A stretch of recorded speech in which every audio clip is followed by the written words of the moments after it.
আসসালামু আলাইকুম ওরহমতুল্লাহ বারাকাতুহু। প্রিয় মুসলিম ভাই সব, আমি মাওলানা ফরিদউদ্দিন আল মোবারক বলতেছি। আমার মাদ্রাসা উত্তর হরিপুর জমিরিয়া মাদ্রাসা, বাংলা বাজার, ছাগলনাইয়া, ফেনী, সম্পূর্ণ পানির নিচে নিমজ্জিত। মাদ্রাসার টিন সেট ঘরগুলা দেখতেছেন আপনারা, সম্পূর্ণ পানির নিচে, এবং রান্নাঘর পানির নিচে, মসজিদের ভবন এবং মাদ্রাসার ভবন নিচতলার প্রায় 62 পানির নিচে। মাদ্রাসার নিচে নামলেই অঠাই পানি, যেখানে ছাত্র শিক্ষকদের মাথার উপরেও 1 হাত পানি। এমতো অবস্থায় আমাদের খাওয়া দাওয়া, পায়খানা প্রস্রাব অসুবিধা হইতেছে, খাওয়ার পানির অসুবিধা হইতেছে।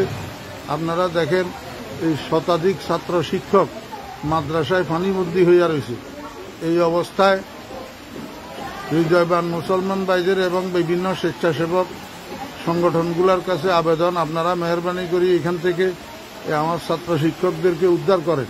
ছোট ছোট বাচ্চা এগুলা সাঁতরাইয়া যে রাস্তা পর্যন্ত যাবে এমন এই অবস্থা নাই।